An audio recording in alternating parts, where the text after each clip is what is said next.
جنگ جیتی ہے پاکستان نے، اب جو ہے ایک مستقبل میں ایک پاکستان میں استحکام آئے گا سیاسی،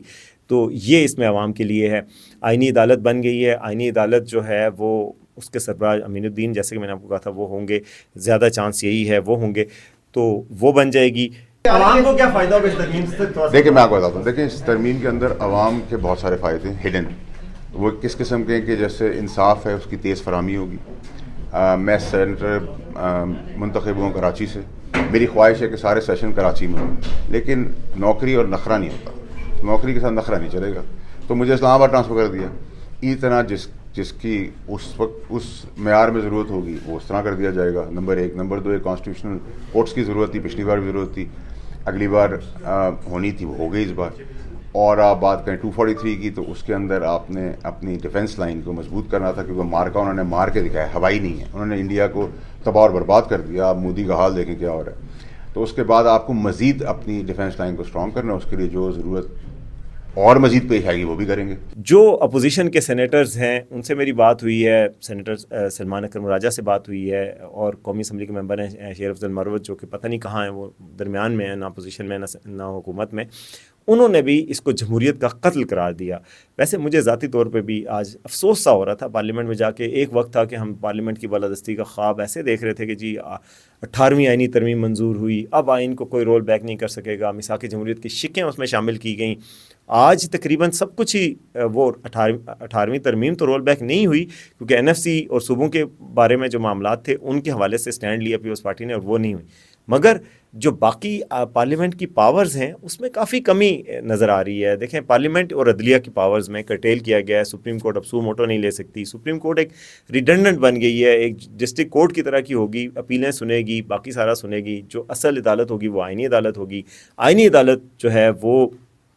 سارے بڑے مقدمات وہ سنے گی۔ کہا یہ جا رہا ہے حکومت کی طرف سے، حکومتی سینیٹرز کا یہ کہنا ہے اور حکومتی ارکان کا کہنا ہے جو اس کے بیکرز ہیں، کہ جی یہ ترمیم ہوگی تو لوگوں کے جو مسائل ہیں، لوگوں کے جو کیسز ہیں جلدی حل ہو جائیں گے سپریم کورٹ میں۔ اور اس میں باقی یہ ہے کہ ترمیم، آپ کو پتہ ہے فیلڈ مارشل کے عہدے کو جو تحفظ ملا ہے، ان کو لائف ٹائم انڈیمنیٹی مل گئی ہے، ان کو استثناء مل گیا۔ اس سے یہ ہے کہ آئندہ کوئی سیاسی سیٹ اپ آتا ہے، شہباز شریف صاحب چلے جاتے ہیں، PTI کی حکومت آ جاتی ہے،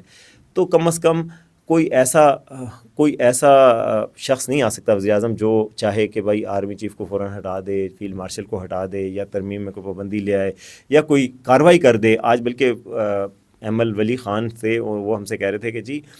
آرٹیکل 6 جو لگ سکتا ہے، آئین توڑنے پہ آرٹیکل 6 لگتا ہے، جو مشرف کے خلاف کارروائی بھی شروع کی گئی تھی لیکن نہیں ہو سکی تھی، تو انہوں نے کہا آرٹیکل 6 کیا یہ جو امیونٹی ان کو حاصل ہو جائے گی، یہ امیونٹی جو ہے وہ آرٹیکل 6 پہ بھی لاگو ہوگی، کیونکہ آئین کا آرٹیکل ہی 6 ہے اور آئین کا آرٹیکل ہی 243 ہے، تو آئین میں ترمیم کی گئی ہے، تو آئین کے 2 آرٹیکل کیا ایک دوسرے سے متصادم ہوں گے یا نہیں ہوں گے۔ بہرحال احمد ولی خان صاحب بھی بڑے شد و مت سے آئے اور انہوں نے کہا جی میں کڑوا گھونٹ بھر رہا ہوں اور ووٹ دے رہا ہوں۔ ووٹ تو انہوں نے بھی دیا، جو تھے سارے آئے اور ووٹ دیتے گئے۔ جی کیا وہ JUIF کے بھی سینیٹر ہوں یا احمد ولی خان ہوں یا پھر باقی پارٹیوں کے، جو پیپلز پارٹی ہو، نون لیگ ہو، ثواب سمجھ کے ووٹ دے کے گئے ہیں۔ اور اس ترمیم کے حوالے سے جو جوش و خروش پارلیمنٹیرین میں تھا وہ عوام میں کوئی خاص نظر نہیں آتا، لیکن پارلیمنٹیرین میں بڑا جوش و خروش تھا۔ سلمان اکرم راجہ صاحب سے بعد میں بات ہوئی تو ان کا کہنا تھا کہ یہ تو جمہوریت کا قتل کیا گیا ہے، عدالتوں کو بالکل بے عمل کر دیا گیا، سپریم کورٹ کو، اور ججز کی ٹرانسفر پوسٹنگ بھی جو ہے وہ اپنی مرضی سے کیا کریں گے، اور وہ تو بالکل عام سرکاری ملازمین کی طرح ان کو ٹریٹ کیا جائے گا۔ یہ سب انہوں نے کہا، اور انہوں نے کہا کہ ہم تحریک چلائیں گے اس کے۔ اب تحریک کتنی چلتی ہے، کیا چلاتے ہیں، پہلے کتنی تحریک چلائی ہے PTI نے یہ تو نہیں پتہ، لیکن بہرحال اب یہ ہے کہ کم از کم جمہوریت کے حوالے سے ایک تحریک، یہ جو پاکستان میں جمہوری نظام ہے اس کے حوالے سے ایک بڑا اسٹرکچرل چینج آ جایا ہے۔ اور اسی حوالے سے جو اگلی خبر میں آپ کو بتانا چاہ رہا تھا کہ وہ اگلی خبر یہ ہے کہ جو سپریم کورٹ کے ججز ہیں کچھ، انہوں نے خط لکھا، جسٹس منصور علی شاہ نے خط لکھا ہے سپریم کورٹ کے چیف جسٹس کو، اور اس میں اس ترمیم کے حوالے سے تشویش کا اظہار کیا ہے۔ اور سپریم کورٹ کے ریٹائرڈ ججز نے اور کچھ سینئر وکلاء نے بھی خط لکھا ہے چیف جسٹس کو، اور کہا ہے کہ جی ایسی ترمیم جس سے کہ عدلیہ کی آزادی کو انڈرمائن کیا جا رہا ہے، اس حوالے سے کچھ کیا جائے۔ مگر بہت دیر ہو چکی ہے. اس سے پہلے بھی خط لکھے جا چکے ہیں, خطوط سے کچھ نہیں ہوتا, اب جو ہونا تھا وہ ہو چکا ہے. ویسے کچھ لوگوں کا یہ دعویٰ ہے کہ یہی سپریم کورٹ اور یہی عدالتیں پہلے کتنا ایک عوام کو انصاف دیتی رہی ہیں, یا پہلے کون سا جمہوریت کی بالادستی کرتی رہی ہیں. کیا یہی سپریم کورٹ نہیں تھی جس میں جنرل مشرف کو کہا گیا کہ چلے آپ نے آئین توڑ دیا, کوئی بات نہیں, ماشاء اللہ لگا دیا, کوئی بات نہیں, 3 سال کے بعد بس آپ نے لازمی الیکشن کرانے, یہ بات بھولنی نہیں ہے آپ نے, یہ کہہ کے چھوڑ دیا. یعنی کہ جب بھی ڈکٹیٹرز آئے ہیں تو سپریم کورٹ کون سا ان کے سامنے کھڑی ہوئی ہے, جب کھڑی ہوئی ہے, جو ہمیں پتہ لگتا ہے, جو آپ نے دیکھ لیا پاکستان کی تاریخ میں, تو بہرحال وہ پہلے بھی یہ تھا, لیکن اب جو انسٹیٹیوشنلائز کر دیا گیا ہے, جو پاورز پارلیمنٹ چھوڑے گی یا عدلیہ چھوڑے گی وہ واپس ان کو نہیں ملیں گی. جب آپ ایک پاورز کو چھوڑ دیتے ہیں تو اس کے بعد آپ کو واپس ملنا بہت مشکل ہو جائے گا. تو جو لیگل کورز دیے گئے ہیں اور جو لیگلی پاورز کو سیڈ کیا پارلیمنٹ نے, اس کی وجہ سے تھوڑا افسوس ہو رہا تھا کہ جی یہ اب جو ہے جو آپ جو سسٹم تھا اس میں بڑی تبدیلی آ گئی ہے, اور نگیٹو تبدیلی آئی ہے کہ جو عوامی بالادستی, سول بالادستی, پارلیمنٹ کی بالادستی کی باتیں کی جا رہی تھیں, اس حوالے سے ایک بڑا سیٹ بیک ہے یہ ترمیم. تو کوئی بھی جمہوریت پسند اس کو بہت زیادہ خوشی سے نہیں پسند کرے گا. نظام ہے, لوگ کہہ رہے ہیں جی چائنا کا نظام آ رہا ہے, چائنا کا نظام میں بڑا استحکام ہوتا ہے, اور اس میں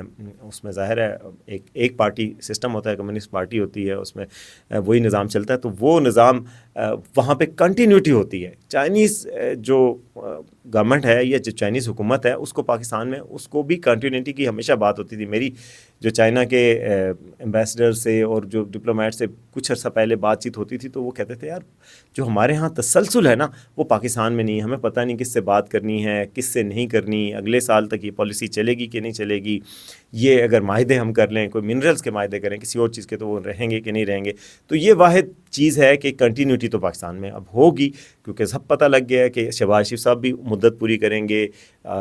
جو فیلڈ مارشل ہیں ان کی بھی مدت پکی ہو گئی ہے اور آگے چلیں گے, اور نظام یہی چلتا رہے گا. اب لوگ پوچھتے ہیں کہ جی عمران خان صاحب کا کیا مستقبل ہے, تو مجھے فوری طور پہ اور کم از کم نظر نہیں آ رہا کہ خان صاحب کے حوالے سے کوئی پازیٹیو خبریں نظر آئیں گی. یہ بات ضرور ہے کہ بشرا بی بی کے ذریعے سنا ہے کہ کوئی رابطے کیے جا رہے ہیں خان صاحب سے, اور فضا کو تھوڑا سا سازگار کیا جائے گا. لیکن جب تک یہ نظام ہے اور اس نظام کے طاقتور ترین افراد اپنے عہدوں پہ ہیں, تو مجھے نہیں لگتا کہ عمران خان صاحب کے لیے چانس نکلے گا. یہ چانس ہو سکتا ہے پی ٹی آئی کے لیے, چانس ہو سکتا ہے کہ پی ٹی آئی کو تھوڑی گنجائش دے دی جائے, ہو سکتا ہے کوئی ایسا دور بھی ہے کہ الیکشن ہو اور پی ٹی آئی کی حکومت بنا دی جائے. لیکن مائنس عمران خان, جس طرح کے نواز شریف صاحب کو مائنس نواز شریف صاحب نون لیگ بنا دی گئی ہے, جو بہت ہی میٹھی اور حلوہ قسم کی نون لیگ بنی ہے, اسی طرح حلوہ قسم کی پی ٹی آئی تو قبول ہوگی, مگر عمران خان صاحب والی پی ٹی آئی قبول نہیں ہوگی. مجھے بہت مشکل لگتا ہے انلیس کہ یہاں کا نظام بدلے, جو اہم ترین افراد عہدوں پہ ہیں وہ ہٹ جائیں, پھر اس کے بعد خان صاحب کا چانس بنے تو بنے, ادروائز نہیں رہے گا. نظام یہ چلے گا. اب دیکھتے ہیں کہ عوام کے لیے یہ نظام کتنا ڈیلیور کرتا ہے. ایس آئی ایف سی بنا ہوا ہے, انویسٹمنٹ کتنی آتی ہے,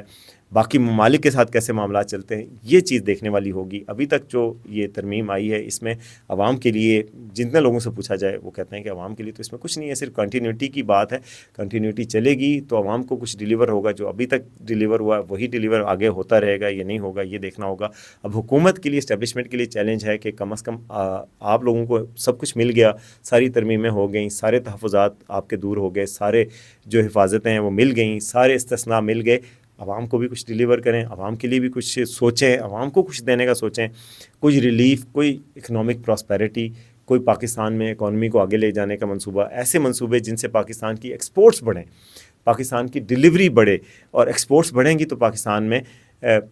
میں باہر سے زر مبادلہ آئے گا, اور زر مبادلہ آئے گا تو پھر اس کے بعد یہ ملک میں خوشحالی آئے گی, جو عام بندہ خوشحال ہوگا, جس کو روزگار ملے گا, صحت کی سہولیات ملیں گی, تبھی جا کر عام لوگ سمجھیں گے کہ وہ اس نظام کا حصہ ہیں. ادروائز وہ دور سے بیٹھے ایک تماشائی, بے بس تماشائی کی طرح ہی نظر آتے رہیں گے. اب تک کے لیے اتنا ہی. دیکھتے رہیں آج کا سچ.